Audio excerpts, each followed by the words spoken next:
ഇഷ്ടംപോലെ വിവാദങ്ങളാണ് ഇപ്പോൾ നടക്കുന്നത്. ജിൻഡോയുടെ കേസിൽ, വോട്ടിൻ്റെ കേസിൽ അങ്ങനെ പലതരത്തിലും വിവാദങ്ങളാണ് നടക്കുന്നത്. ജിൻഡോയുടെ ജയത്തിൽ പോലും PR-ന്റെ ഒരു പ്രാധാന്യം, ഇൻഫ്ലുവൻസ് ഉണ്ടെന്ന് പറയുന്നു. എന്താ സിജോയുടെ ആ ഒരു ഇതിനകത്ത് ഞാൻ ഇവിടെ കഴിഞ്ഞ ദിവസം ഞാൻ ഇൻസ്റ്റാഗ്രാമിൽ പോസ്റ്റ് ഇട്ടിട്ടുണ്ടായിരുന്നു.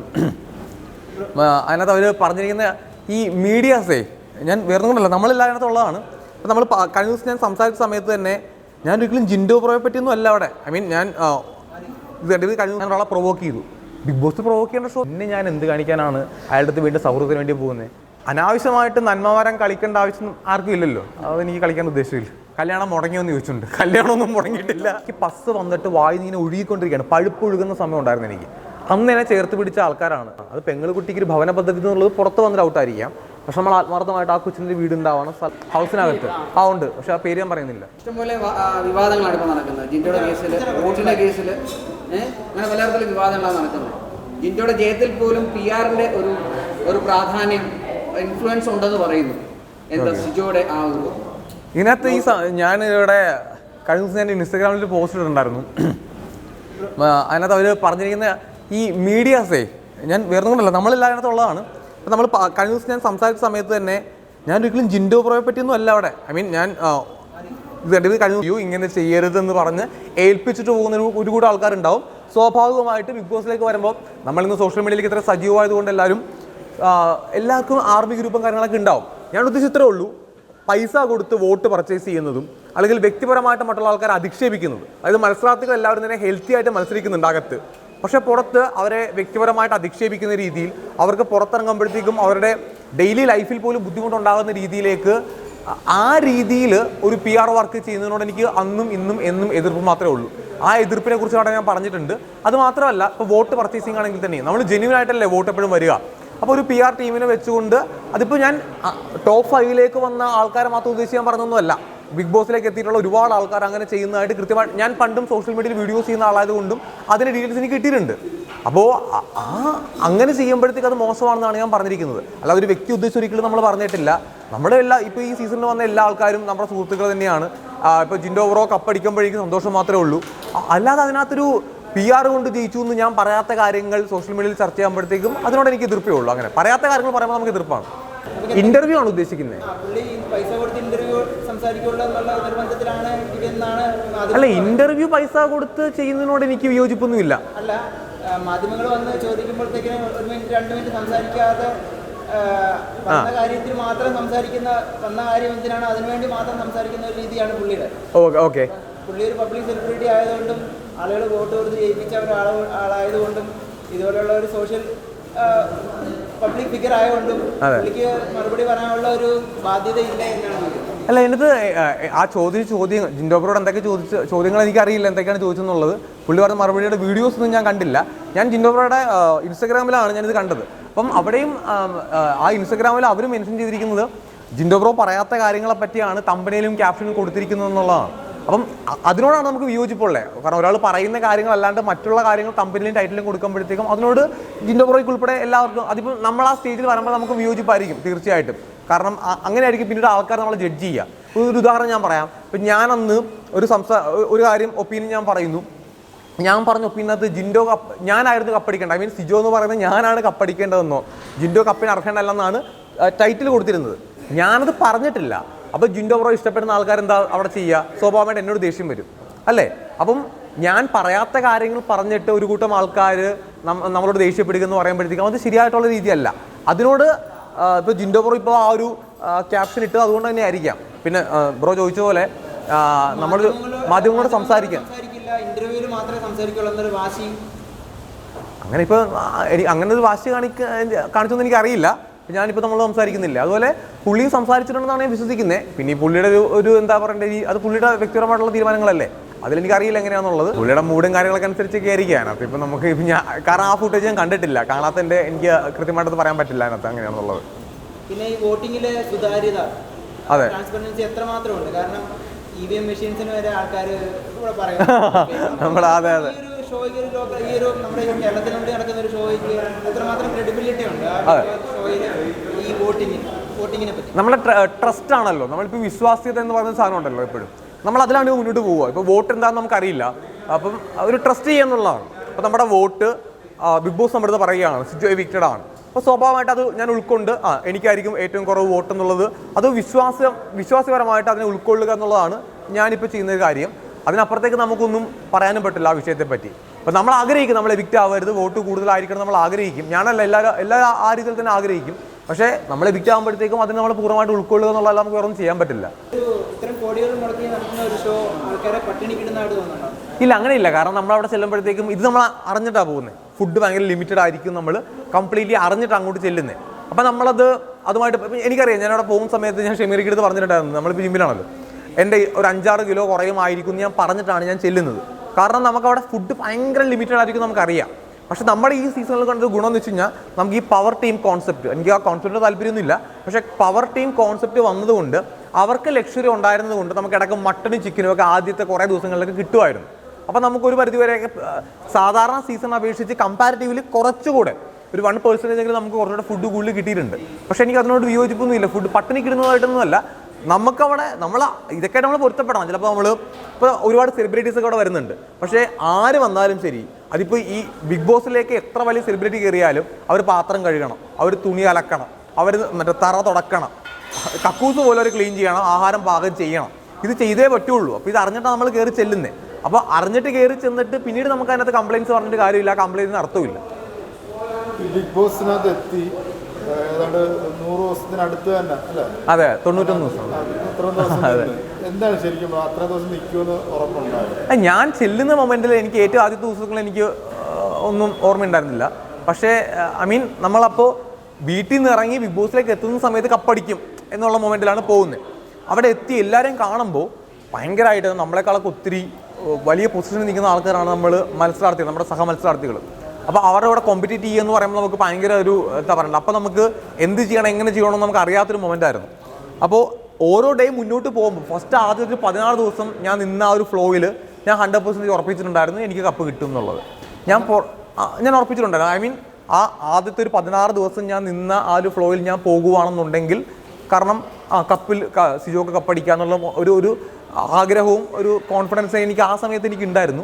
പക്ഷെ നമ്മൾ അവിടുന്ന് ഇറങ്ങി തിരിച്ച് ചെന്നപ്പോഴും എനിക്ക് ആ കോൺഫിഡൻസ് ഉണ്ടായിരുന്നു. ആ കോൺഫിഡൻസ് ഉള്ളതുകൊണ്ട് തന്നെയാണ് ഞാൻ ഇനി കാട്ടതിയായിട്ട് പെർഫോം ചെയ്യുന്നതൊക്കെ ഞാൻ പറഞ്ഞത്. പക്ഷേ അതിൻ്റെ വിഷയം എന്ന് വെച്ച് കഴിഞ്ഞാൽ ഞാൻ തിരിച്ചു കയറി ചെല്ലുമ്പോൾ എൻ്റെ ഫിസിക്കൽ കണ്ടീഷൻ എനിക്ക് പോലും അറിയില്ല. കാരണം ഞാൻ എത്രത്തോളം ഫിറ്റാണ് അല്ലെങ്കിൽ എത്രത്തോളം എൻ്റെ വെർബൽ കമ്മ്യൂണിക്കേഷൻ ഉണ്ടാവും എന്ന് എനിക്ക് അറിഞ്ഞുകൂടാ. നമുക്ക് നമ്മുടെ മനസ്സിലുള്ളൊരു ആഗ്രഹവും ഫയറുമാണ് നമ്മൾ ആ സമയത്ത് ഇവിടെ കമ്മ്യൂണിക്കേറ്റ് ചെയ്യുന്നത്. ഞാനിവിടെ പെർഫോം ചെയ്യും എന്നുള്ളതാണ്. ഞാൻ ഒരു പ്രിപ്പയർഡായിട്ട് സംസാരിച്ച കാര്യമല്ലത്. ആ മൊമെൻറ്റിൽ എനിക്ക് തോന്നിയൊരു കാര്യമാണ് ഞാൻ സംസാരിക്കുന്നുള്ളത്. പക്ഷേ അതിനുശേഷം ഓരോ ദിവസം മുന്നോട്ട് പോയപ്പോൾ ഒരു 15 ദിവസത്തിനിടയിൽ എനിക്ക് 13 ദിവസം മെഡിക്കൽ റൂമിലേക്ക് എന്നെ വിളിപ്പിച്ചിട്ട് സിജോ റെസ്റ്റ് എടുക്കണം, സംസാരിക്കാൻ പാടില്ലെന്ന് പറഞ്ഞു. ഒരു ടാസ്കിനിടയിൽ എൻ്റെ വായിൽ നിന്ന് ഒരുപാട് പഴുപ്പ് വരികയും, അപ്പോൾ പിന്നെ എനിക്ക് കാരണം ഞാനപ്പോൾ ഫിസിക്കലി ഭയങ്കര ഡൗണായി അതിനകത്ത് എത്തിക്കഴിഞ്ഞിട്ട്. പിന്നെ എനിക്ക് അവിടെ പിന്നെയാണ് എൻ്റെ ടാസ്കിൽ പങ്കെടുക്കുന്നതിനോടൊപ്പം തന്നെ ഞാനവിടെ നിൽക്കുക എന്നുള്ള ടാസ്ക് കൂടെ എനിക്കായി. ടാസ്കിൻ്റെ മുകളിൽ എൻ്റെ ഫിസിക്കൽ കണ്ടീഷൻ എനിക്ക് വലിയൊരു ടാസ്ക്കായിട്ട് മാറി. എൻ്റെ വെർബൽ കമ്മ്യൂണിക്കേഷനൊക്കെ ഭയങ്കര ബുദ്ധിമുട്ടായിട്ട് മാറി.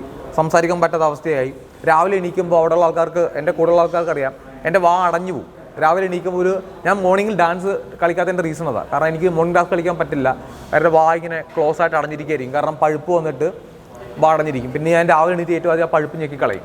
ഇങ്ങനെ പഴുപ്പ് ഞെക്കി വായിലൂടെ പഴുപ്പ് കളഞ്ഞിട്ടാണ് ഞാൻ പിന്നെ ഒരു അരമണിക്കൂർ എടുക്കും എൻ്റെ രാവിലത്തെ എല്ലാ പ്രോസസ്സും കംപ്ലീറ്റ് ആവാനായിട്ട്. അപ്പോൾ നമുക്ക് ഭയങ്കര ബുദ്ധിമുട്ടായി. പിന്നീട് ഞാൻ മുന്നോട്ട് പോയപ്പോഴത്തേക്കും സംസാരിക്കാൻ പോലും ബുദ്ധിമുട്ടാകുന്ന അവസ്ഥയിലേക്ക് വരും. ഇപ്പോൾ ടാസ്ക് കളിക്കാൻ ഇങ്ങനെ പിടിക്കുമ്പോൾ എനിക്ക് ഷിവറിങ് ഉണ്ട്, അല്ലെങ്കിൽ മസിൽ പ്രോബ്ലംസ് ഉണ്ട്, ഹോൾഡ് ചെയ്യാൻ പറ്റില്ല ഒരുപാട് സാധനങ്ങൾ. അപ്പോൾ ഇനി അതൊക്കെ എനിക്ക് ഭയങ്കര ലിമിറ്റേഷനായി. ആ ലിമിറ്റേഷൻ ഞാനവിടെ പറഞ്ഞിട്ടില്ല, ഹൗസിൽ വെച്ച് ഞാൻ പറഞ്ഞിട്ടുണ്ടായിരുന്നില്ല. പക്ഷേ ആ ലിമിറ്റേഷൻസ് ഭയങ്കര ഹൈ ആയപ്പോഴത്തേക്കും ഞാൻ കുറേയൊക്കെ ഡൗൺ ആയി എന്നുള്ളൊരു സത്യാവസ്ഥയാണ്. അത് നമ്മൾ കുറേ കണ്ടീഷൻസ് ഉണ്ട്. നമുക്ക് ഈ വർഷം ബിഗ് ബോസ് സീസൺ 6 നഷ്ടബോധം ഉണ്ടായ കണ്ടീഷൻസ്, സിജോയ്ക്ക് പെർഫോം ചെയ്യാൻ പറ്റാത്ത സാഹചര്യം, പൂജയുടെ ഫിസിക്കൽ കണ്ടീഷൻ, റോക്കിയുടെ കയ്യിൽ നിന്ന് പോയ സാഹചര്യം, അവസാനമായി നമ്മുടെ സിബിൻ എന്ന് പറയുന്നത് 4 കാൻഡിഡേറ്റും നല്ല പോസിറ്റീവ്. സിബിൻ ഉണ്ടായിട്ടുള്ള പ്രശ്നങ്ങൾ എങ്ങനെയാണ് സിജോ കാണുന്നത്? അത് ഈ പറഞ്ഞ പോലെ സിബിൻ ഉണ്ടായിട്ടുള്ള പ്രശ്നങ്ങൾ മനഃപൂർവ്വം ബിഗ് ബോസ് വരുത്തിച്ചതാണോ, അതോ അത് സിബിന്റെ കയ്യിൽ നിന്നുണ്ടായ വീഴ്ച കൊണ്ടാണോ അങ്ങനെ സംഭവിച്ചത്? അല്ല, അങ്ങനെ എനിക്ക് അതിനകത്ത് ഞാൻ ആ സമയങ്ങളൊന്നും അതിനകത്തില്ല. ഞാൻ ഹൗസിനകത്തേ ഇല്ല. കാരണം ഞാൻ സിബിനെ ഇതുവരെ നേരിട്ട് കണ്ടിട്ടില്ല. ഞാൻ ഒരിക്കൽ പോലും നേരിട്ട് കണ്ടിട്ടില്ല. അപ്പോൾ ഹൗസിനകത്തുണ്ടായിരുന്ന ഞാനവിടെ കേട്ടറിവ് എനിക്കുള്ളത്. അപ്പം കേട്ടറിവിൻ്റെ അടിസ്ഥാനത്തിൽ നമ്മൾ ഇപ്പോൾ സിബിൻ ഒരിക്കലും ഇപ്പോൾ രണ്ടുപേരുടെ ഭാഗത്ത് ഇപ്പോൾ സിബിൻ അവിടെ ഒരു വ്യക്തിയാണ് അല്ലേ, നമ്മൾ മത്സരിക്കാവുന്ന വ്യക്തിയാണ്. അപ്പോൾ ഞാൻ കാണാത്ത കാര്യമാണെങ്കിൽ തന്നെയും സിബിൻ മനഃപൂർവ്വം ക്രിയേറ്റ് ചെയ്യുന്നതാണ്, അങ്ങനെ ഒരിക്കലും നമുക്ക് പറയാൻ പറ്റില്ല. ഇനി നമ്മുടെ ബിഗ് ബോസ് ടീമിൻ്റെ ഭാഗത്ത് നിന്ന് അവരും ചെയ്യുന്നതാണ്, അവരൊരിക്കലും ഒരു മത്സരാർത്ഥിയെ മനഃപൂർവ്വം എന്താ പറയുക ഈ രീതിയിലേക്ക് ചെയ്യാം എന്ന് നമുക്ക് ഒരിക്കലും പറയാൻ പറ്റില്ല. അതിൻ്റെ സത്യം പറഞ്ഞാൽ അവർക്ക് അറിയുള്ളൂ. അത് അവർ തന്നെയാണ് അതിൻ്റെ മറുപടി പറയേണ്ടത്. രണ്ടുപേരുടെ ഭാഗത്ത് എന്തൊക്കെയാണെന്നുള്ളത് അവർ തന്നെ കൃത്യമായിട്ട് ആൻസർ ചെയ്യേണ്ട കാര്യങ്ങളാണ്. ഇപ്പോൾ സിബിൻ കുറേ കാര്യങ്ങൾ ഉന്നയിക്കുന്നുണ്ട്, അപ്പോൾ അതിൻ്റെ മറുവശം എന്താണെന്നുള്ളത് ഇപ്പോൾ ബിഗ് ബോസ് ടീമിൻ്റെ ഭാഗത്ത് നിന്ന് അവർ പറയേണ്ട കാര്യങ്ങളാണ്. എനിക്ക് തോന്നുന്നു അതിപ്പോൾ കോർട്ടിലൊക്കെ എൻ്റെ കേസൊക്കെ മൂവ് ചെയ്യുന്നൊരു സമയമാണ്. അപ്പോൾ അതിനകത്തിപ്പോൾ നമ്മൾ എൻ്റെ വ്യക്തിപരമായിട്ടുള്ള അഭിപ്രായത്തിൽ ഇപ്പോൾ അതിന് പ്രസക്തി ഇല്ല. പിന്നെ റോക്കിയോട് ആ സമയത്ത് ക്ഷമിച്ചെന്ന് പറഞ്ഞിരുന്നല്ലോ. അതെ അതെ. ഇപ്പം ഈ കപ്പ് കിട്ടാത്ത ഒരു സാഹചര്യത്തിൽ ബിക്കോസ് ഓഫ് റോക്കി കൊണ്ടാണല്ലോ അങ്ങനൊരു അവസ്ഥയിലേക്ക് വന്നത്. അതെ. ഇപ്പൊ എന്ത് തോന്നുന്നു? കപ്പ് കിട്ടാത്ത സാഹചര്യത്തിൽ എനിക്ക് വേറൊന്നും തോന്നുന്നൊന്നുമില്ല. അല്ലല്ല, അതേ രീതിയിൽ പെർഫോം ചെയ്യാൻ പറ്റിയില്ലെന്ന് പറഞ്ഞില്ലേ? തീർച്ചയായിട്ടും അത് സത്യാവസ്ഥയല്ലേ. അല്ല, ആ സമയത്ത് റോക്കിക്ക് ക്ഷമിച്ചു എന്ന് പറഞ്ഞിട്ടുണ്ടായിരുന്നു. അതെ അതെ. എയർപോർട്ടിൽ വെച്ച് വേറൊരു പ്രസ്താവന കണ്ടിട്ടുണ്ടായിരുന്നു. ഞാൻ ക്ഷമിച്ചു എന്ന് ഇപ്പോഴും ഞാൻ പറഞ്ഞു, ക്ഷമിച്ചല്ലോ. ക്ഷമിക്കുക എന്നുള്ളതും എന്താ പറയണ്ടത്, ഇപ്പം ഞാൻ അവിടെ വെച്ച് കാര്യം പറയാം. എനിക്ക് ഓപ്പറേഷൻ ഉണ്ടാകുമെന്നോ അല്ലെങ്കിൽ എനിക്ക് ഇത്രയും ഫിസിക്കൽ ഇഷ്യൂസ് ഉണ്ടാകുമെന്നോ ഞാൻ ഇത്ര ദിവസം ഹൗസിൽ നിന്ന് മാറി നിൽക്കേണ്ടി വരുമെന്നോ തിരിച്ച് വന്നു കഴിഞ്ഞാൽ എൻ്റെ വെർബൽ കമ്മ്യൂണിക്കേഷൻ ഉൾപ്പെടെ സ്റ്റിൽ ഇപ്പോഴും ഉള്ള എൻ്റെ കാര്യങ്ങളിനകത്ത് ലിമിറ്റേഷൻസ് വരുമെന്ന് എനിക്കപ്പോൾ അറിയില്ല. ഓക്കെ, അപ്പം നമ്മൾ എൻ്റെ ആ സമയത്തുള്ള ചിന്ത എന്ന് പറയുന്നത് 2 ദിവസം കഴിഞ്ഞ് ഞാൻ എണീറ്റ് അങ്ങ് നടന്ന് ഈ ഹൗസിൽ ആക്റ്റീവായിട്ട് ഞാൻ ഉണ്ടാവും. ഇതാണ് അപ്പോഴത്തെ എൻ്റെ ചിന്താഗതി. അപ്പോൾ ആ സമയത്താണ് നമ്മൾ പറയുന്നത്, എനിക്ക് ഇപ്പോഴും ഞാൻ പറയുന്നത് എനിക്ക് കംപ്ലയിൻ്റ് ഇല്ല, ഞാനതിൽ കംപ്ലയിൻറ്റ് എപ്പോഴും കൊടുക്കാനായിട്ട് ഉദ്ദേശിച്ചിട്ടുണ്ടായിരുന്നില്ല. പിന്നെ ഒരു വ്യക്തി ചെയ്യേണ്ട സാമാന്യ മര്യാദകളുണ്ട് എപ്പോഴും. ഓക്കെ, അതായത് ഇപ്പോൾ ഇത്രയും ദിവസം 28ഓളം ദിവസം ഞാൻ എവിടെയായിരുന്നു എന്താണെന്നുള്ളത് ഞാൻ നാട്ടിലെത്തിയിട്ടില്ല, വീട്ടിലെത്തിയിട്ടുണ്ട്, വീട്ടുകാരെ ഞാൻ കണ്ടിട്ടില്ല. അപ്പോൾ ആ സമയത്ത് പാലിക്കേണ്ട കുറച്ച് മര്യാദകളുണ്ട്. ആ മര്യാദകൾ അവിടെ നിന്ന് ഉണ്ടാകാതാകുമ്പോഴത്തേക്കും സ്വാഭാവികമായിട്ട് നമുക്കിപ്പോൾ ഇപ്പോൾ ഒരാൾ നമ്മളോടൊരു മിസ്റ്റേക്കായിട്ട് ചെയ്യുന്നു. അപ്പോൾ ആ സമയത്ത് ഞാൻ ചെയ്ത കാര്യങ്ങൾ ബിഗ് ബോസിൽ ചെയ്യേണ്ട കാര്യങ്ങൾക്കപ്പുറം ഞാൻ ഒന്നും ആരും ചെയ്തിട്ടില്ല. അതായത് ബിഗ് ബോസിൻ്റെ റൂള് എഗെയിൻസ്റ്റ് ആയിട്ട് പെരുമാറുകയോ അല്ലെങ്കിൽ ഒരു മോശം പ്രസ്താവന ഒരാൾക്കെതിരെ ഉന്നയിക്കുകയോ വ്യക്തിഹത്യ ചെയ്യുകയോ ഒന്നും ഞാൻ ചെയ്തിട്ടില്ല. ഓക്കെ, ഞാനിപ്പോഴും എൻ്റെ ഭാഗങ്ങൾ ക്ലിയർ ആയിട്ട് എനിക്കറിയാം. ഞാനവിടെ പ്രൊവോക്ക് ചെയ്ത് എന്ന് ആൾക്കാർ പറയുന്നുണ്ട്, ഞാൻ പ്രൊവോക്ക് ചെയ്തു. മേ ബി അത് കാണുന്ന ആൾക്കാർക്ക് പ്രൊവോക്കിംഗ് ആയിരിക്കാം, അത് വേണേൽ പ്രൊവോക്കിംഗ് ആണെന്ന് പറയുകയും ചെയ്യാം. ഞാൻ ഒരാളെ പ്രൊവോക്ക് ചെയ്തു. ബിഗ് ബോസ് പ്രൊവോക്ക് ചെയ്യേണ്ട ഷോ തന്നെയാണ്, ചെയ്താണ് മുന്നോട്ട് പോകേണ്ടത്. അപ്പോൾ ആ സമയത്ത് ഒരാളുടെ ആക്ട് വേറൊരാൾക്ക് അയാളുടെ വ്യക്തിജീവിതത്തെ പോലും ബാധിക്കുന്ന രീതിയിൽ, അയാൾക്ക് ഫാമിലി ഉണ്ട് അല്ലേ, അപ്പോൾ ആ വ്യക്തി കാണിക്കേണ്ട കുറേ മര്യാദകളുണ്ട്. അത് കാണിച്ചില്ല എന്ന് ഞാൻ പിന്നീട് തിരിച്ചു വരുന്ന സമയത്ത് അറിയിക്കുകയും, ഞാൻ ബിഗ് ബോസിൽ നിന്ന് ഇപ്പോൾ നേരത്തെ പറഞ്ഞ പോലെ എയർപോർട്ടിൽ വന്ന സമയത്ത് സൗഹൃദം തുടരാൻ താല്പര്യമില്ലെന്നാണ് പറഞ്ഞത്, അതല്ല മലിക് ഉദ്ദേശിച്ചത് അല്ലേ. അപ്പോൾ ആ സമയത്ത് ഞാൻ പറഞ്ഞല്ലോ, ഒരു ബേസിക് മര്യാദ ചെയ്യേണ്ട ആൾ അത് ചെയ്തിട്ടില്ലെന്ന് അറിയുമ്പോഴത്തേക്കും പിന്നെ ഞാൻ എന്ത് കാണിക്കാനാണ് അയാളുടെ അടുത്ത് വീണ്ടും സൗഹൃദത്തിന് വേണ്ടി പോകുന്നത്? മനുഷ്യന്മാരെ ചെയ്യുന്നേ ഞാനും ചെയ്തിട്ടുള്ളൂ. അതിനകത്ത് എനിക്കിപ്പോഴും ഞാൻ ചെയ്ത പ്രവർത്തിക്കാത്ത ഒന്നിനകത്ത് എനിക്ക് അന്നും കുറ്റബോധം ഇല്ല, ഇന്നും കുറ്റബോധം ഇല്ല, ഒരിക്കലും കുറ്റബോധം ഉണ്ടാകാനും പോകുന്നില്ല. പിന്നെ അനാവശ്യമായിട്ട് നന്മവരം കളിക്കേണ്ട ആവശ്യം ആർക്കും ഇല്ലല്ലോ, അതെനിക്ക് കളിക്കാൻ ഉദ്ദേശമില്ല. സിജോയുടെ വായിൽ നിന്ന് അറിയാൻ കാത്തിരിക്കുന്ന ഒരു ആൻസർ, എപ്പോഴാണ് കല്യാണം? കല്യാണം ആക്ച്വലി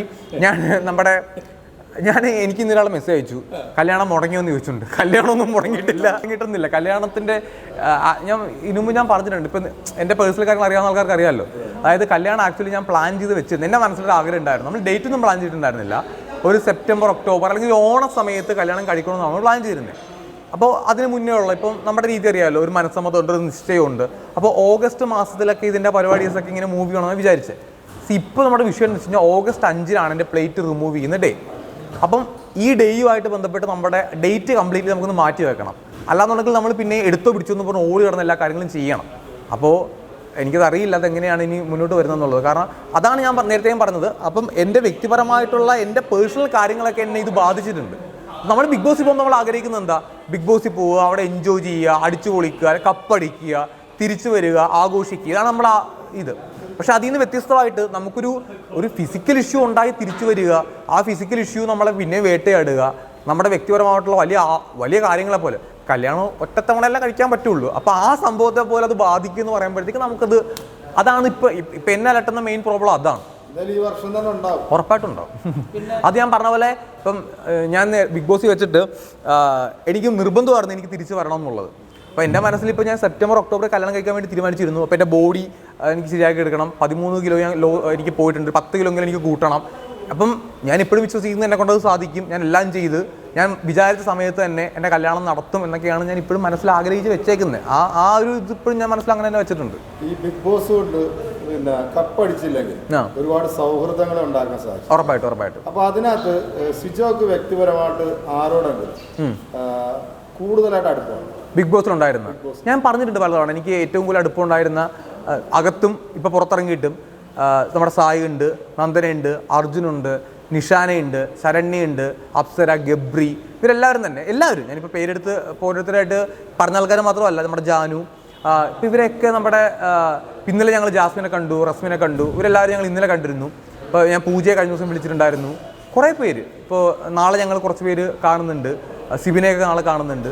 അപ്പോൾ എല്ലാവരുമായിട്ടും നല്ല ജിൻഡോ ബ്രോയെ കാണുന്നുണ്ട്. അപ്പോൾ എല്ലാവരുമായിട്ടും ആ ഒരു സൗഹൃദം നമുക്ക് തുടർന്ന് പോകണം എന്നുള്ളതാണ് ആഗ്രഹം. അങ്ങനെ ഇത്രയും ദിവസമേ സിജോ 10-20 ദിവസം ഉണ്ടായിരുന്നില്ല. അതെ. അപ്പൊ തിരിച്ചു വന്നപ്പോഴത്തേക്കും ആ സമയത്തൊന്നും സിജോയെ കുറിച്ച് അവർ അന്വേഷിച്ചില്ല. അന്വേഷിക്കാൻ പക്ഷേ സിജോ എയ്റ്റഡ് ആയി എന്നുള്ള ചിന്താഗതി കൊണ്ടാണോ അതോ ഒരു സ്ട്രോങ് കാൻഡിഡേറ്റ് ഔട്ട് ആവട്ടെ എന്നുള്ള ചിന്തകൾ ഉള്ളതുകൊണ്ടാണ്? കാരണം ശരണ്യ മാത്രമാണ് പിന്നെയുമെങ്കിലും കാനഡ സംസാരിച്ചത് അല്ലേ? അപ്പൊ അന്ന് ഞങ്ങളുടെ മനസ്സിലുണ്ടായ ചോദ്യമാണ് എന്തുകൊണ്ട് ആരും അന്വേഷിക്കുന്നില്ല എന്നുള്ളത്. അല്ല, അതിനകത്ത് ഒരു ഗെയിം ഷോ അല്ലേ. അപ്പോൾ ഒരാള് അതിനകത്ത് ലാലേട്ടൻ നല്ല രീതിയിൽ ഫയർ ചെയ്തിരുന്നു ആ ഒരു സംഭവം. നിങ്ങളുടെ കൂട്ടത്തിലുള്ള ഒരാള് ഇത്രയും ദിവസമായിട്ട് ഈ ബിഗ് ബോസ് വീട്ടിൽ നിന്ന് മാറി എന്നിട്ട് ഒരാൾ പോലും തിരക്കില്ല എന്ന് പറഞ്ഞാൽ ലാലേട്ടൻ ശരിക്ക് ആ ഒരു ഷോയിൽ ഫയർ ചെയ്തിട്ടുണ്ട്. അപ്പൊ ഇത് തിരിച്ച് പിന്നെ സിജോ ആ ബിഗ് ബോസ് വീട്ടിലേക്ക് എത്തിയപ്പോൾ അവരുടെയൊക്കെ ഒരു ആറ്റിറ്റ്യൂഡ് ഉണ്ടായിരുന്നു സിജോയോട്. ഞാൻ അവിടെ ഹൗസ് വെച്ചും പറഞ്ഞിട്ടുണ്ട്, ഞാൻ തിരിച്ചെത്തിയ സമയത്ത് എല്ലാവരും കാണിച്ച സൗഹൃദം ഭയങ്കര ജെന്യൂനായിട്ടുള്ള സൗഹൃദമാണെന്ന് വിശ്വസിക്കുന്നില്ല. ഞാൻ അവിടെ പറഞ്ഞൊരു വേർഡ് ഉണ്ടായിരുന്നു, കുറേ പേര് മുതലക്കണ്ണീരാണ് ഒഴുക്കിയെന്ന് എനിക്ക് നന്നായിട്ട് അറിയാം. കാരണം ഞാൻ വന്ന് നിന്നിട്ട് മറ്റേ എന്നെപ്പറ്റി മാറി എന്ന് പറയുന്നതൊക്കെ എനിക്ക് ഊഹിക്കാം, അല്ലെങ്കിൽ എനിക്ക് മനസ്സിലാക്കാം, പിന്നീടുള്ള കമ്മ്യൂണിക്കേഷൻ എനിക്ക് മനസ്സിലാക്കാം. പിന്നെ ഞാനതിനെ ഗെയിം ഷോ ആയിട്ടല്ല എടുക്കുന്നത്. കാരണം ഇപ്പം അവർക്ക് ഇപ്പം ഒരാളെ എവിക്റ്റ് ആക്കുക എന്നുള്ളതാണല്ലോ എല്ലാവരുടെ ആഗ്രഹം. അപ്പോൾ ഒരാളെ ഏത് രീതിയിൽ പോയാലും അതിനെ ആ രീതിയിൽ ഗെയിമായിട്ട് കാണുന്ന ആൾക്കാരുണ്ടാവും, സൗഹൃദത്തിന് വാല്യൂ കൊടുത്ത് ഇയാൾ ഉണ്ടാവണം എന്ന് ആഗ്രഹിക്കുന്ന ആൾക്കാരും ഉണ്ടാവും. അപ്പോൾ ഞാൻ ചേർത്ത് പിടിക്കേണ്ട ആൾക്കാരെ അതിനുശേഷം ഞാൻ ചേർത്ത് പിടിക്കുന്നു, മറ്റുള്ള ആൾക്കാരെ വേണ്ട നോക്കുന്നു. ഒരു സിസ്റ്റർ ബ്രദർ ട്രയോ ആണോ ഒരു കപ്പിലേക്ക് പോകാനായിട്ടുള്ള സാധ്യത തള്ളിക്കളഞ്ഞു? ഇല്ല, അങ്ങനെ വിശ്വസിക്കുന്നില്ല. കാരണം അവിടെ ഞാൻ പറഞ്ഞല്ലോ, എൻ്റെ ഫിസിക്കൽ കണ്ടീഷൻ ഭയങ്കര മോശമായ സമയത്ത് ഇപ്പം ഞങ്ങൾ 25 പേര് മത്സരിക്കാൻ വന്നതിനകത്ത് ഏറ്റവും വലിയ ഫിസിക്കൽ ബുദ്ധിമുട്ട് നേരിട്ട വ്യക്തിയാണ് ഞാൻ. ഒരു ദിവസമല്ല, ഒരുപാട് ദിവസങ്ങൾ. അന്ന് എൻ്റെ അപ്പോൾ നമുക്കൊരു സ്ഥലത്ത് കപ്പുണ്ട്, ആ ലക്ഷ്യം നമുക്കുണ്ട്. പിന്നെ എൻ്റെ ഫിസിക്കൽ കണ്ടീഷൻ എന്ന് പറയുന്നത് എനിക്ക് ഭയങ്കര ഇമ്പോർട്ടൻ്റ് ആണ്. അപ്പോൾ എൻ്റെ കൂടെ ഏറ്റവും കൂടുതൽ എന്നെ സപ്പോർട്ട് ചെയ്ത്, കാരണം എന്നെ ബിഗ് ബോസിൽ നിന്ന് മറ്റേ സിജോയുടെ ഫിസിക്കൽ കണ്ടീഷൻ മോശമായതുകൊണ്ട് സിജോക്ക് ഈ വീക്കിൽ ഹൗസിൽ നിന്ന് ഇറങ്ങാം എന്നെനിക്ക് ഡോക്ടർ പറഞ്ഞ സാഹചര്യമുണ്ട്. ഡോക്ടറിനെ വിളിച്ച് പറഞ്ഞു, സിജോ പറ്റില്ല, ഇങ്ങനെയാണെങ്കിൽ നമുക്ക്, കാരണം സിജോയുടെ ഹെൽത്ത് നോക്കണ്ടേ. കാരണം എനിക്ക് പസ് വന്നിട്ട് വായു ഇങ്ങനെ ഒഴുകിക്കൊണ്ടിരിക്കുകയാണ്, പഴുപ്പ് ഒഴുകുന്ന സമയം ഉണ്ടായിരുന്നു എനിക്ക്. അന്ന് എന്നെ ചേർത്ത് പിടിച്ച ആൾക്കാരാണ്, താങ്ങായിട്ട് നിൽക്കുന്ന ആൾക്കാരെ. അവർക്കെതിരെ നമുക്ക് ഗെയിം കളിക്കുക, അല്ലെങ്കിൽ അവർക്കെതിരെ നമ്മൾ നമുക്ക് നെഗാണ് പോസിറ്റീവാണെന്ന് നോക്കേണ്ട ആവശ്യം നമുക്കില്ല. അത് സായി നന്ദനെയൊക്കെ നമ്മുടെ കൂട്ടത്തിൽ അങ്ങനെ വന്ന ആൾക്കാരാണ്. അപ്പോൾ അവരോട് നമുക്ക് എപ്പോഴും ആ സ്നേഹം മാത്രമേ ഉള്ളൂ. ആ സ്നേഹം ഒരിക്കലും മാറണമെന്നും പോകുന്നില്ല. Bigg Boss cup most deserving ആയിട്ടുള്ള ഒരാൾക്കാണോ കിട്ടിയത്, അതോ ഇതിൽ ഈ പ്രൊഫൈലുള്ള 5 പേരിൽ വേറൊരാൾ കൂടി അത് അവകാശപ്പെട്ടതായിരുന്നില്ല? അങ്ങനെ അവകാശവാദങ്ങളൊന്നും നമ്മളല്ല പറയേണ്ടത്. കാരണം അത് വോട്ട് ചെയ്യേണ്ട പ്രേക്ഷകരാണ് പറയുന്നത്. വോട്ട് ഏറ്റവും ആൾക്കാർക്കാണോ കിട്ടിയത്, വോട്ട് കൂടുതൽ കിട്ടുന്ന ആളാണോ അയാൾ ഡിസേർവിംഗ് ആണ്. അപ്പോൾ നമ്മൾ അതിനകത്ത് നമുക്ക് പിന്നെ നമ്മുടെ ഇഷ്ടങ്ങളും ഇഷ്ടക്കേടുകളും നമുക്ക് വേണമെങ്കിൽ സംസാരിക്കാവുന്നേ ഉള്ളൂ. ഇപ്പോൾ ഞാൻ ആഗ്രഹിക്കായിരുന്നു ഞാൻ ടോപ്പ് 5 ഉണ്ടെങ്കിൽ എനിക്ക് കിട്ടണം. ഇപ്പോൾ മറ്റേ അരുൺപുറം ഉണ്ടെങ്കിൽ അരുൺപുറം ആഗ്രഹിക്കും, ടോപ്പ് 5 ഉണ്ടെങ്കിൽ ഞാൻ കിട്ടും. പക്ഷേ അൾട്ടിമേറ്റ്ലി അത് പ്രേക്ഷകരുടെ വോട്ടാണ്. പ്രേക്ഷകരുടെ വോട്ട് പ്രകാരം ഏറ്റവും കൂടുതൽ വോട്ട് കിട്ടി വിന്നറായ ആൾ ജിൻഡോ ബ്രോയാണ്. അപ്പോൾ നമ്മളതിനെ 100% നമ്മളതിനെ അക്സെപ്റ്റ് ചെയ്യുക എന്നുള്ളതാണ്. പിന്നെ നമ്മളതിനകത്ത്, കാരണം നമ്മൾ പ്രേക്ഷകർക്കെതിരെ അല്ലെങ്കിൽ പ്രേക്ഷകർക്കപ്പുറം നമ്മളൊന്നും പിന്നീട് നമുക്ക് വോയിസ് ഇല്ല. നിങ്ങൾ തമ്മിലുള്ള ബന്ധമല്ലേ? ഞങ്ങളുടെ ബന്ധം എന്താണ്? ഞാൻ നേരത്തെ പറഞ്ഞു, ഞാൻ ഇട്ടേക്കുന്ന ഈ ഷർട്ട് അർജുൻ്റെ ഷർട്ടാണ്, ഞാൻ ഇട്ടേക്കുന്ന ഈ മാല അർജുൻ്റെ മാലയാണ്. അവൻ്റെ വെട്ടി തപ്പിക്കഴിഞ്ഞാൽ എൻ്റെ ഷർട്ടും എൻ്റെ എന്തെങ്കിലുമൊക്കെ അവൻ്റെ അടുത്തും കാണും. അപ്പം ഞങ്ങൾ അങ്ങനെയാണ് സൗഹൃദം നിലനിർത്തിക്കൊണ്ട് പോകും. ഇപ്പം ഇതിനൊക്കറിയാമല്ലോ, നമ്മൾ കൂട്ടുകാരാകുമ്പോൾ നമ്മൾ അത്രയും ക്ലോസ് ആകുമ്പോഴാണ് നമ്മൾ ഇതേപോലെയൊക്കെ ചെയ്യുക. ഇപ്പം വീക്കെൻഡിൽ അവനിടുന്ന പല സാധനങ്ങളും എൻ്റെ ആയിരിക്കും, ഞാനിടുന്ന പല സാധനങ്ങളും അവൻ്റെ ആയിരിക്കും. അതൊരിക്കലും നമ്മൾ ആൾക്കാരെ ബോധ്യപ്പെടുത്താൻ വേണ്ടി ചെയ്യുന്ന സംഭവങ്ങളൊന്നും അല്ലല്ലോ. അപ്പോൾ അതെനിക്കറിയാമല്ലോ അവൻ്റെ. ഇപ്പം ഇന്ന് ഞാൻ വന്നിട്ട് പെട്ടെന്ന് വീഡിയോ കോൾ ചെയ്ത് അവനെയാണ് വിളിക്കാൻ വേണ്ടി പറഞ്ഞപ്പോഴത്തേക്ക്. അപ്പോൾ ഇത് ഹൗസിൽ വെച്ച് ഉണ്ടായതുകൊണ്ടാണ് നമ്മളിപ്പോഴും അത് മുന്നോട്ട് കൊണ്ടുപോകുന്നത്. പിന്നെ ഒരുപക്ഷെ ആ കോംബോ ഔട്ട്, വീഡിയോ ഔട്ട് അധികം വരാത്തതുകൊണ്ടായിരിക്കും. ഉറപ്പായിട്ടും അങ്ങനെ കുറെ മുക്കുന്നുണ്ടോ? മുക്കുന്നുണ്ട്. അത് മുക്കായിരിക്കണമെന്നില്ലല്ലോ, അത് മുക്കലല്ല. വന്നില്ലെങ്കിൽ നമുക്ക് വന്നില്ലെന്ന് പറയാൻ പറ്റുള്ളൂ, അത് മുക്കലെന്നല്ല. പക്ഷെ ഞാൻ അർജുനായിട്ടുള്ള സൗഹൃദമൊക്കെ അവിടെ പക്കാ സൗഹൃദം, കോംബോ അല്ല, ആ ഫ്രണ്ട്ഷിപ്പ് പക്കയായിരുന്നു. അന്ന് ആ കോംബോ കിട്ടില്ലായിരുന്നു. ഞങ്ങളവിടെ ആ ഹൗസ്, എനിക്ക് തോന്നുന്നു ഹൗസ് മേറ്റ്സ് കണ്ടിട്ടുള്ളതിൽ വെച്ച് ഏറ്റവും കൂടുതൽ സൗഹൃദത്തിൽ ഇടപെട്ടിട്ടുണ്ടായിരുന്ന 2 ആൾക്കാർ ഞാനും അർജുനും ആണ്. ഒരുപാടുണ്ടായിരുന്നു ഞങ്ങൾക്ക്. അതാണ് അത് അധികം കാണിക്കാത്തതാണ് പ്രഷറിൽ ഒരു ഇത് വരുന്നത്. ഞങ്ങൾ എല്ലാ ദിവസവും ഒരുപാടൊക്കെ സംസാരിക്കുമായിരുന്നു, ഒരുപാട് ആളുകളൊക്കെ ഞങ്ങൾ സംസാരിച്ചിട്ടുണ്ട്, ഒത്തിരി കാര്യങ്ങളൊക്കെ. ഞങ്ങളുടെ കുറേ ഗെയിം പ്ലാൻസ് ഒക്കെ ഉണ്ടായിരുന്നു, ഞാൻ അർജുനും കൂടെ ആൾക്കാരെ എവിക്റ്റ് ആക്കാൻ വേണ്ടി. പക്ഷെ അത് നമുക്കറിയില്ല എന്താ സംഭവം എന്നുള്ളത്. ഏറ്റവും ബെസ്റ്റ് സീസൺ ഈ സീസണിനെ വിലയിരുത്താം. ഇല്ല, അങ്ങനെ ഞാൻ പറയില്ല, അത് പ്രേക്ഷകരല്ല പറയേണ്ടത്. പ്രേക്ഷകർ പറയുകയാണ് ഈ സീസൺ ഭയങ്കര മോശമാണെന്ന് പറഞ്ഞു കഴിഞ്ഞാൽ അത് പ്രേക്ഷകരുടെ വിധി.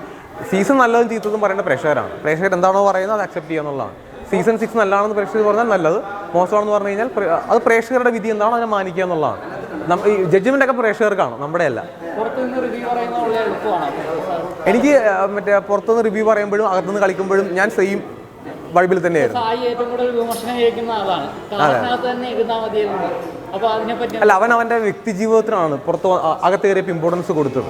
അപ്പോൾ അവൻ ആ രീതിയിൽ ആ പ്ലാറ്റ്ഫോം യൂസ് ചെയ്യണമെന്നാണ് അവന് തോന്നിയത്. അതുകൊണ്ട് അവൻ അങ്ങനെ യൂസ് ചെയ്തു. പലർക്കും പല രീതിയിൽ യൂസ് ചെയ്യാം. ഇപ്പോൾ ചില നമ്മളിപ്പോൾ പറഞ്ഞ പോലെ നമ്മുടെ വളർച്ചയ്ക്ക് യൂസ് ചെയ്യാം, നമ്മുടെ ഫെയിമിന് യൂസ് ചെയ്യാം, അല്ലെങ്കിൽ നമ്മുടെ മാറ്റങ്ങൾക്ക് യൂസ് ചെയ്യാം. സായ അവൻ്റെ മാറ്റങ്ങൾക്ക് വേണ്ടിയിട്ട് അത് യൂസ് ചെയ്തു. പണപ്പെട്ടി എടുത്ത് തീർച്ചയായിട്ടും. കാരണം ആ പണപ്പെട്ടിയെ പറ്റി നമ്മൾ ഇപ്പോഴും ചർച്ച ചെയ്യുന്നത് അങ്ങനെ എടുത്തുകൊണ്ടല്ലേ. അപ്പോൾ നമ്മൾ പെട്ടെന്ന് നമുക്ക് ആ സമയത്ത് ഞാൻ വിമർശിച്ചിട്ടുണ്ട് അവനെ. പക്ഷെ ഇപ്പോഴും നമ്മൾ അടുത്ത സീസൺ ആയാലും അവൻ്റെ 5 ലക്ഷം ചർച്ചയാവും. അപ്പോൾ ആ ചർച്ചയ്ക്ക് വേണ്ടിയിട്ട് അവൻ ചെയ്തതാണെന്ന് വിചാരിച്ചാൽ പോരെ. അതെ, നന്ദൂട്ടൻ്റെ ആക്ച്വലി അത് നമ്മൾ പറയുമ്പോൾ നമ്മൾ ഭയങ്കര മനസ്സിൽ നിന്ന് പറഞ്ഞ കാര്യമാണ്. നെവർ. കാരണം അല്ലല്ല, അത് നമ്മളായിട്ട് അത്രയും ക്ലോസ് ആയിട്ട് നിൽക്കുന്ന ഒരാളുടെ അവരുടെ അവസ്ഥ അല്ലെങ്കിൽ അവരുടെ വീട് കാര്യങ്ങളുടെ അവസ്ഥ നമുക്ക് കൃത്യമായിട്ട് അറിയാം എന്താണ് സംഭവം എന്നുള്ളത്. നന്ദൂട്ടൻ അമ്മ വന്നപ്പോൾ ഞാൻ ഈ കാര്യം പറഞ്ഞിട്ടുള്ള കാര്യമായിരുന്നു. അപ്പം നമ്മളത് വളരെ ആത്മാർത്ഥമായിട്ട് പറഞ്ഞൊരു കാര്യമാണ്. അത് പെങ്ങളുകുട്ടിക്ക് ഒരു ഭവന പദ്ധതി എന്നുള്ളത് പുറത്ത് വന്നൊരു ഔട്ടായിരിക്കാം.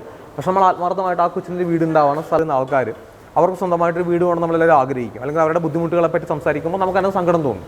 അത് അപ്പം പറഞ്ഞതിനകത്ത് ഇപ്പോഴും ഒരു മാറ്റമില്ല. അത് അന്ന് പറഞ്ഞത് തന്നെയാണ് ഞാൻ ഇന്നും ആഗ്രഹിക്കുന്നത്. ആ കൊച്ചിന് സ്വന്തമായിട്ടൊരു വീടും സ്ഥലവും കിട്ടണമെന്ന് ഞാൻ അതിയായി ആഗ്രഹിക്കുന്നുണ്ട്. നമ്മളെ കൊണ്ട് സഹതാപനമൊന്നുമല്ല, നമ്മളെ കൊണ്ട് പറ്റുന്ന ഹെൽപ്പുകൾ നമ്മൾ തീർച്ചയായിട്ടും നാളെ. പിന്നെ നന്ദൂട്ടൻ എപ്പോഴും അവൾ തന്നെ സ്വന്തമായിട്ട് അധ്വാനിച്ച് കാശുണ്ടാക്കണം എന്ന് ഒരുപാട് ആഗ്രഹമുള്ള ആളാണ്. അതായത് അവളൊരു സ്ഥലം വാങ്ങുമ്പോഴും വീട് വെക്കുമ്പോഴും അവൾ സ്വന്തമായിട്ട് ചെയ്യണം എന്നാണ് അവളെപ്പോഴും ആഗ്രഹിക്കുന്നത്. അങ്ങനെ ഒരു ആറ്റിറ്റ്യൂഡുള്ള ഒരാളാണ്. അപ്പോൾ തീർച്ചയായിട്ടും നമ്മളത് ആഗ്രഹിക്കുന്നുണ്ട്.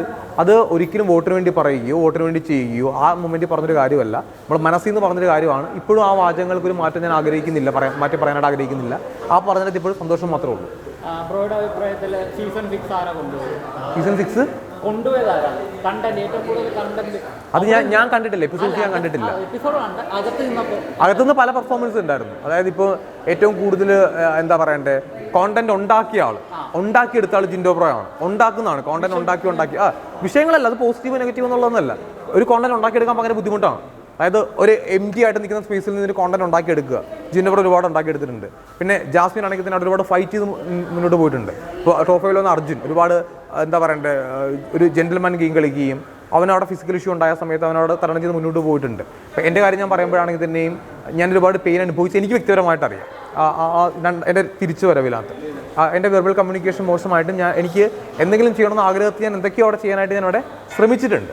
അപ്പോൾ ഞാൻ എൻ്റെ കാര്യം പറയുന്നില്ല കേട്ടോ. അവിടെ ഓരോ ആൾക്കാർ അങ്ങനെ ഓരോ രീതിയിലുള്ള കോൺട്രിബ്യൂഷൻസ് അവിടെ കൊടുത്തിട്ടുണ്ട്. അപ്പോൾ നമ്മളെ ഈ ഓവറോൾ ഔട്ടാണല്ലോ ഈ സീസൺ 6 എന്ന് പറയുന്നത്. അപ്പോൾ 25 പേരും അവരുടെ കോൺട്രിബ്യൂഷൻ അവിടെ കൊടുത്തിട്ടാണ്. എനിക്ക് തോന്നുന്നു ഈ സീസണിൽ ആരും തന്നെ ഒരു കോൺട്രിബ്യൂഷൻ കൊടുക്കാത്ത ഒരാൾ ഉണ്ടെന്ന് എനിക്ക് തോന്നുന്നില്ല. എല്ലാവരും അവരുടേതായിട്ടുള്ള വ്യക്തിമുദ്ര അവിടെ പതിപ്പിച്ചിട്ടുണ്ടെന്നാണ് ഞാൻ വിശ്വസിക്കുന്നത്.